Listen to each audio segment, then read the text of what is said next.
एक लड़का होता है जो कि अपने नानी के घर एक बारात को अटेंड करने के लिए गया था। वहीं पर उसकी मुलाकात अपने मौसेरी बहन से होती है। बारात आई हुई थी, छत पर लेटा हुआ था। तभी उसकी मौसेरी बहन जो है बोलती है कि बताओ, तुम इतनी बड़ी मोबाइल लिए हो, कुछ दिखा नहीं सकते हो? कुछ गाना वगैरह दिखाओ ना इंस्टाग्राम पे, कुछ मैं भी देखूं, एंजॉय करूं। आखिरकार वो लड़का बोलता है कि मैं नहीं दिखाऊंगा। तो उसकी मौसेरी बहन बोलती है कि क्यों नहीं दिखाओगे? तो लड़का बोलता है कि दिखाऊंगा, लेकिन तुम देख नहीं पाओगी। तो वो लड़की बोलती है कि आखिरकार तुम ऐसा क्या दिखाओगे कि मैं नहीं देख पाऊंगी? तो वो लड़का बोलता है कि बस तुम ये बोलो कि मैं देख लूंगी। तो लड़की बोलती है हाँ देख लूंगी। तो लड़का बोलता है कि ठीक है, देख लोगी तो तुम जो मैं दिखाऊंगा सेम वैसे ही तुम्हें करना ही होगा, जो मैं वीडियो में दिखाऊंगा। तुम प्रॉमिस करो। तो उसकी मौसेरी बहन बोलती है कि मैं प्रॉमिस करती हूँ, तुम जो भी मोबाइल में अपने दिखाओगे वो मैं वैसे करके तुम्हें दिखाऊंगी। आखिरकार वो लड़का भी तैयार होता है और अपने मौसेरी बहन को कुछ गलत तरीके की वीडियो दिखाना शुरू कर देता है। उसकी मौसेरी बहन देखती है, कुछ बोल नहीं पाती है। तब वो लड़का बोलता है कि चलो ना, अब ऐसे ही करते हैं। आखिरकार उसको लेकर के एक सुनसान इलाके जंगल की तरफ लेकर जाता है। आखिरकार उन दोनों के बीच उस जंगल में जो कुछ भी होता है आज सोशल मीडिया पे वायरल है। आखिर उस रात हुआ क्या था, फिर उसके बाद क्या हुआ, पूरी कहानी लास्ट तक बने रहो, बहुत कुछ सीखने को और समझने को भी मिलेगा, बस देखते रहो। नमस्कार दोस्तों, मैं विजय शंकर पाल। इस वीडियो को लाइक करना, चैनल को सब्सक्राइब करना। रोजाना शाम को हमारी एक नई वीडियो आती है, तो चैनल को सब्सक्राइब करके बेल आइकन को जरूर दबा लीजिएगा। बाकी आप लोग कहाँ से हमारी वीडियो देखते हैं कमेंट जरूर कीजिएगा, नेक्स्ट वीडियो में आप सभी का नाम जरूर लूंगा। चलिए स्टार्ट करता हूँ। आज की जो सच्ची घटना सुनाने जा रहा हूँ ये है बिहार प्रदेश में, जिला लगता है सारण। यहीं पर एक थाना है रिविलगंज थाना। इसी थाने के अंतर्गत एक व्यक्ति रहते हैं जिनका नाम प्रवीण शाह होता है। प्रवीण शाह अपने भरे पूरे परिवार, पत्नी, बच्चों के साथ रहते थे। इनकी बड़ी बेटी जिसका नाम आराध्या कुमारी है, जिसकी उम्र अभी के डेट में 23 साल है। आज से महज 13 साल पहले की बात है, जब आराध्या महज 10 साल की रही होगी। अक्सर अपने नानी के घर जाती थी, वहां पर इंजॉय करती थी, बच्चों के साथ खेलती थी। जो आराध्या का मौसेरा भाई जिसका नाम दीपक कुमार शाह है, जिसका घर बिहार में जिला सिवान, थाना भगवानपुर हाट, गांव सहसा, यहीं का रहने वाला दीपक कुमार शाह, जो कि अक्सर अपने नानी के घर ये भी घूमने आता। इसकी मुलाकात अपने मौसेरी बहन से होती थी। उस समय छोटे से बच्चे थे, दोनों साथ में खेला करते थे, और भी बच्चे होते थे। लेकिन जो मौसेरी बहन आराध्या है वो दीपक के बहुत करीब आती थी, उसे भैया कहकर बोलती थी। और एक मुंह बोला भाई था दीपक, और जो आराध्या है मुंह बोली बहन थी, और बाकायदे लाड प्यार से रहते थे। समय बीतता रहता है। इधर धीरे धीरे साल 2019 आता है। जो दीपक है ये पॉलिटेक्निक में एडमिशन करा लेता है और अपना मन लगाकर पढ़ाई लिखाई करने लगता है। इधर जो आराध्या है ये भी अपना घर पर पढ़ाई लिखाई करती थी। और जब दीपक पढ़ाई कर रहा था, इसी दौरान एक बड़ी वाली मोबाइल खरीदता है, नई नई मोबाइल। और गर्मी का टाइम साल 2019 में अपने नानी के घर दीपक घूमने टहलने के लिए गया था। बारात भी एक आई थी उसको अटेंड करने के लिए।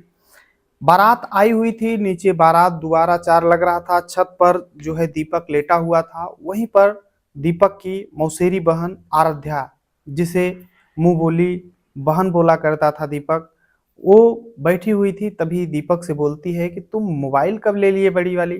तो दीपक बोलता है कि अभी हाल ही में मैं पॉलिटेक्निक में एडमिशन करा लिया, तो पढ़ाई के लिए मुझे दिक्कत होती है, इसलिए मैंने पापा से यही मोबाइल मांगा हूँ। आराध्या बोलती है कि ठीक है, बहुत अच्छी मोबाइल है, मुझे भी कुछ दिखाओ ना।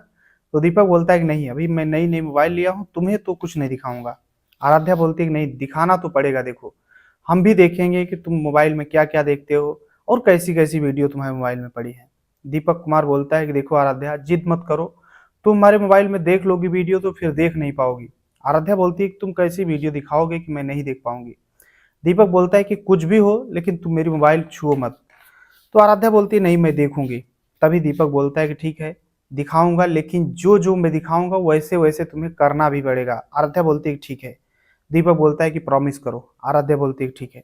आखिरकार दीपक अपने मोबाइल में कुछ अश्लील तरीके की गंदी वीडियो जो है आराध्या को दिखाना शुरू करता है। आराध्या को बड़ा अजीब लगता है, जिसे हमेशा भैया बोला करती थी वो आज कुछ गलत तरीके की वीडियो दिखा रहा था। आराध्या भी बड़े ध्यान से उस वीडियो को देख रही थी। तभी दीपक बोलता है कि कुछ याद आया। आराध्या बोलती क्या। तभी दीपक बोलता है कि मैंने प्रॉमिस करवाया था कि जो चीज देखोगी वैसे करना भी पड़ेगा। आराध्या बोलती है कि अभी मार खाओगे, क्योंकि नीचे बारात आई हुई है और लोग सभी रिश्तेदार इकट्ठा हैं। तभी दीपक बोलता है कि चलो ना जंगल की तरफ चलते हैं, बहुत इंजॉय आएगा, मजा आएगा। आराध्या बोलती है कि देखो ये सब मैंने कभी जीवन में नहीं किया है, हमें नहीं पता कैसे क्या होगा। दीपक बोलता है कि मैं बताऊंगा, चलो मेरे साथ। आखिरकार आराध्या को एक सुनसान इलाके जंगल की तरफ ले जाता है जो दीपक है। आखिरकार आराध्या अब उन चीजों को देख करके अपने भावनाओं को बहका देती है, और एक प्रकार से भैया बोला करती थी, लेकिन यहाँ पर एक मौसेरी बहन भाई थे और दोनों मर्यादाओं को तार तार करते हैं। दोनों के बीच में संबंध का सिलसिला होता है स्टार्ट। आखिरकार तभी आराध्या जो है दीपक से बोलती है कि दीपक क्या बताऊं, मैं बहुत दिनों से सोच रही थी कि तुमसे अपने मन की बात बताऊं। आराध्या दीपक से बोलती है कि दरअसल मैं तुमसे बहुत प्यार करती हूँ, तुम्हारे साथ जीवन जीना चाहती हूँ, लेकिन मैं खुलकर बोल नहीं पाती थी। मैं तुम्हें देख रही हूँ, जानने लायक हूँ, तब से मैं तुम्हें अपना मान ली हूँ। दीपक कुमार जो है आराध्या से यही बात बोलता है कि देखो आराध्या, मैं भी तुम्हें बहुत चाहता हूँ, लेकिन मैं भी सोच रहा था कि कभी बोलूंगा और तुम सोचोगी कि भैया मेरे कैसी बात कर रहे हैं, और आज मेरे मन में आ ही गया, पता नहीं कैसे मैं बोल दिया। आखिरकार आराध्या दीपक से बोलती है कि दीपक, भले हम मौसेरे भाई बहन हैं, लेकिन एक दूसरे का साथ नहीं छोड़ेंगे, जिंदगी भर साथ रहेंगे। दीपक भी वादा कर लेता है आराध्या से। आखिरकार ये दोनों एक दूसरे को एक प्रकार से पति पत्नी की तरह मान लिए थे। अब जब तक वहां मौसी के नानी के घर थे, दोनों किसी न किसी बहाने मिला करते थे। समय बीतता है। इधर जो दीपक कुमार है ये अपना पॉलिटेक्निक करने लगता है और आराध्या घर पर पढ़ाई लिखाई करती है, लेकिन दीपक आराध्या के घर यानी अपने मौसी के घर भी आया करता था। कभी कभी आराध्या को लेकर कहीं कहीं घूमने चला जाया करता था, होटलों में समय बिताया करता था। लेकिन आराध्या के परिवार वाले कुछ नहीं बोलते थे, इसलिए नहीं बोलते थे कि आराध्या बड़े प्यार से दीपक को भैया बोला करती थी। तो सब लोग यही सोचते कि बहन भाई हैं, हो गया, घूमने गए होंगे कहीं, किसी को बिल्कुल कानो कान भनक नहीं, डाउट नहीं। आखिरकार धीरे धीरे टाइम बीतता है। इधर 3 साल बीतते हैं, 2022 आ जाता है, 2019 से 22 आ जाता है। इधर दीपक का पॉलिटेक्निक कॉलेज भी खत्म हो जाता है। दीपक पटना में अपना ड्यूटी वगैरह करने लगता है। इधर आराध्या भी अपना इंटर वगैरह पढ़ाई करती है आगे की। उसके बाद आराध्या आगे की पढ़ाई करने के लिए सोच रही थी। तभी आराध्या के जो घर वाले हैं वो आराध्या का रिश्ता ढूंढने लगते हैं, एक जगह शादी तय करने लगते हैं। आराध्या को जैसे ही पता चलता है कि मेरी शादी कहीं और हो रही है, उसे बहुत ज़्यादा टेंशन हो जाता है, क्योंकि आराध्या मन ही मन दीपक को अपना पति मान चुकी थी। लेकिन वाकई में परिवार समाज कोई भी न मानता। ये बात आराध्या को भी पता थी और दीपक को भी। लेकिन आराध्या अपने प्यार को पाने के लिए किसी भी हद तक जाने के लिए मंजूर थी। आखिरकार जो आराध्या है वो अपने मन की बात अपने माँ, अपने भाई और अपने पिता से बताती है। बोलती है कि देखो मैं दीपक से प्यार करती हूँ और उसी के साथ समय बिताना चाहती हूँ, मेरी कहीं और शादी मत कीजिए। जैसे ही आराध्या के घर वाले ये सब सुनते हैं, उनके पाँव तले मानो जमीन से खिसक गई हो, क्योंकि जिसे भाई बहन माना करते थे, भाई बहन समझ करके कहीं भी भेज दिया करते थे, आज आराध्या बोल रही कि मैं दीपक से प्यार करती हूँ, उसी से शादी करूंगी। घर वाले सोचने के लिए मजबूर हो जाते हैं कि आखिर आराध्या किस तरीके की बात कर रही है। आराध्या को बहुत समझाते हैं, लेकिन आराध्या मानने को तैयार नहीं थी। तभी आराध्या के पिताजी जो हैं वो बोलते हैं कि आराध्या, अगर तुम्हें दीपक के साथ शादी करना है तो फिर मेरे घर पे मुंह मत दिखाना, क्योंकि हमारी बेइज्जती होगी। तुम अपने मौसेरे सगे भाई से शादी करने जा रही हो, इसलिए हम लोग इससे रिश्ते को स्वीकार नहीं करेंगे। अगर मैं जहाँ शादी कर रहा हूँ वहां तुम्हें करना है तो ठीक है, नहीं तो फिर मेरा घर छोड़ दो। आखिरकार आराध्या भी जिद में आती है और अपने घर को छोड़ देती है, अपने माता पिता के घर को छोड़ती है और अपना बैग पैक करती है। छपरा शहर के पास उत्तरी दहियावा एक जगह लगता है, वहीं पर एक किराए का रूम लेती है, वहीं पर रहना शुरू करती है। एक प्राइवेट स्कूल में पढ़ाने लगती है, वहां से उसका खर्च आने लगता है।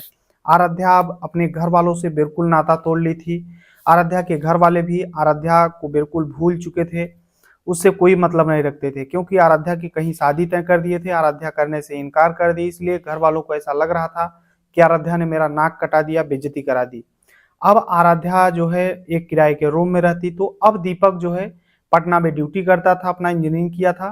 तो जब भी उसे छुट्टी मिलती या थोड़ा टाइम मिलता, आराध्या के रूम में आता, एंजॉय करता, यहीं पर रहता। एक प्रकार से लिव इन रिलेशनशिप में रहने लगे थे। और फिर थोड़े टाइम बाद दीपक फिर अपनी ड्यूटी चला जाया करता था। समय बीतता रहता है। इधर धीरे धीरे 2022 से 23, 24, 25 आ जाता है। टाइम बीतता रहता है। इधर दीपक के घर वाले जो है वो भी जानते थे सब कुछ, लेकिन दीपक को यही बोलते थे कि दीपक कहीं और शादी कर लो, उसके साथ तुम अपना रिश्ता चला नहीं पाओगे। दीपक अपने घर वालों को साफ इनकार कर देता है और बोलता है कि आराध्या मेरे लिए सब कुछ छोड़कर आई है, मैं आराध्या को नहीं छोड़ सकता हूँ। लेकिन घर वालों का जो प्रेशर था वो लगातार बढ़ रहा था।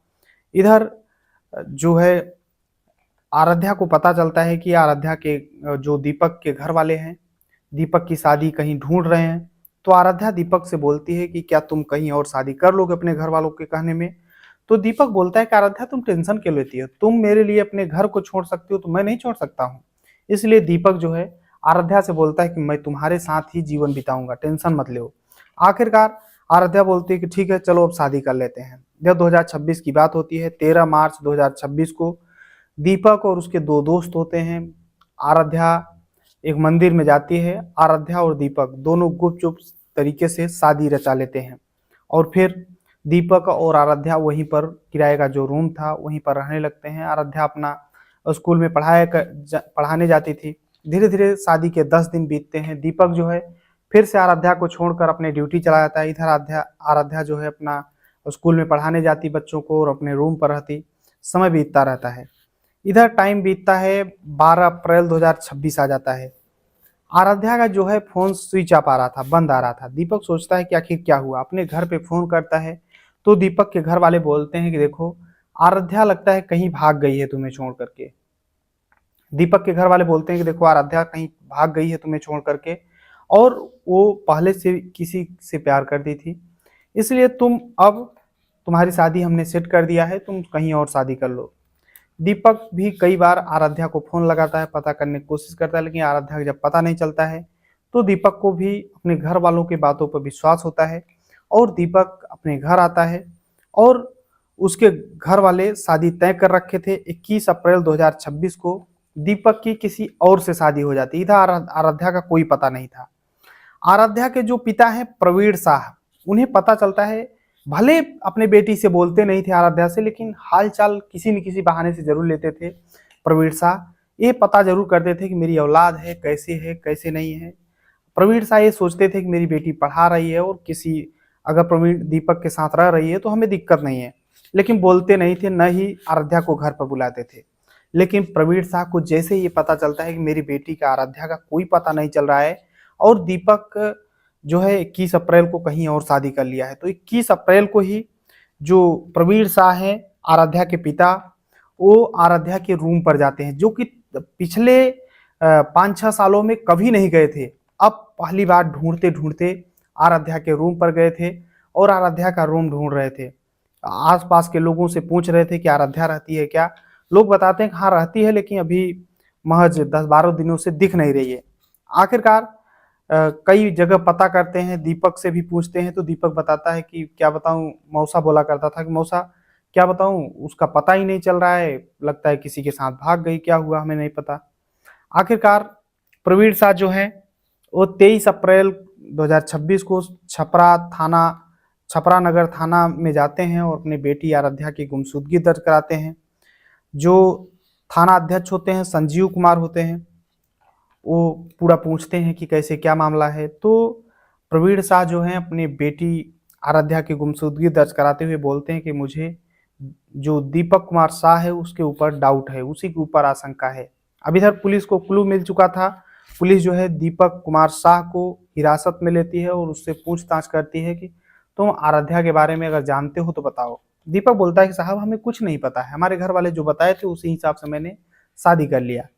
आखिरकार दीपक के बातों में कुछ पुलिस वालों को आशंका लग रही थी। दीपक से लगातार 2 दिन पूछा जाता है और दूसरे दिन जो है 23 के बाद 24 अप्रैल 2026 को जो दीपक साहब टूटता है और पुलिस वालों से एक कहानी सुनाता है। दीपक कुमार साहब बताता है कि साहब 13 मार्च 2026 को दीपक और आराध्या दोनों एक मंदिर में शादी कर लिए थे, पति पत्नी की तरह रहते थे। दीपक बताता है कि आराध्या को मैं पिछले 13 सालों से जानता हूँ और लगभग 6 सालों से आराध्या के रिलेशन में हूँ। और दीपक बताता है कि जैसे ही 13 मार्च 2026 को आराध्या से शादी किया था, महज 10 दिन दीपक आराध्या के साथ था। लेकिन इधर जो दीपक के परिवार वाले हैं और समाज के लोग काफी प्रेशर देते हैं, दीपक को बहकाते हैं, बोलते हैं कि देखो तुम्हें आराध्या के साथ दूरियां बना लेना चाहिए और कहीं और शादी कर लो, तुम्हारा जीवन भविष्य अच्छा हो जाएगा, नहीं तो फिर जिंदगी खराब हो जाएगी। दीपक को भी ऐसा लगता है कि जो आराध्या है वो मेरे ऊपर ज्यादा दबाव बनाती है, हर एक बात पूछती है कि कहाँ जाते हो, क्या कर रहे हो, एक एक बात पे सवाल किया करती थी आराध्या। तो दीपक को लगता है कि आराध्या के साथ सच में पूरा जीवन नहीं बीत पाएगा। इधर समय बीतता है, दीपक जो है आराध्या को समझाने की कोशिश कर रहा था कि मुझे छोड़ दो, लेकिन आराध्या जब ये बात सुनती तो झगड़ा कर लेती थी दीपक से। आखिरकार दीपक 12 अप्रैल 2026 को शाम के टाइम में आराध्या को अपने घर ले आता है और परिवार वाले आराध्या को समझाते हैं कि देखो आराध्या, तुम दीपक को छोड़ दो, अपना जीवन अलग तरीके से जियो, दीपक की शादी होने दो। आराध्या झगड़ा करती है और शाम को बिना खाए ही आराध्या सो जाती है। सभी से झगड़ा करती है भरपूर, बोलती है कि इतने दिन मैंने इसके साथ जीवन बिताया, अब मैं कहाँ जाऊंगी, कौन मेरा होगा। आखिरकार आराध्या बिना खाए ही जब सो जाती है तो रात की 11 बजते हैं। दीपक कुमार साह गुस्से में था और आराध्या का जो है गला दाबता है। आराध्या इस दुनिया को जब छोड़कर चली जाती है तो दीपक जो है आराध्या की पूरी बॉडी को बोरी में भरता है। उसके बाद थाना लगता है बसंतपुर, यहीं पर सिवान मसरख मुख्य मार्ग के पास ले जाता है और एक झाड़ी में फेंक देता है, एकदम सुनसान इलाके में। और फेंकने के बाद चला आता है घर पे। सबको यही लगता है कि आराध्या कहीं चली गई और दीपक ये सोचता है कि उसके घर वाले पिछले 5-6 सालों से जब आराध्या का कोई हाल चाल नहीं ले रहे थे तो आज कौन आएगा पता करने के लिए। आराध्या को फेंक दिए, बस खत्म कहानी। इधर 21 अप्रैल 2026 को दीपक शादी कर लेता है, लेकिन यहीं पर डाउट होने लगता है और आराध्या के पिताजी जो है वो एक्शन ले लेते हैं और आखिरकार दीपक गिरफ्तार हो जाता है। उसके खिलाफ गंभीर धाराओं में मुकदमा दर्ज किया जाता है और आराध्या की जहां बॉडी पड़ी हुई थी दीपक साथ में ले जाता है पुलिस वालों के साथ और बॉडी दिखाता है। छत बिछत अवस्था में जब बॉडी मिलती है आराध्या का तो उसे पोस्टमार्टम के लिए भेजा जाता है और पुलिस ने दीपक के बयान के अनुसार उसे सलाखों के पीछे पहुंचा दिया है और भी बारीकी से जांच कर रही है और शायद दीपक कुमार साह जो है ताउम्र सलाखों के पीछे ही रहे। बाकी आप लोग अपनी राय जरूर देना।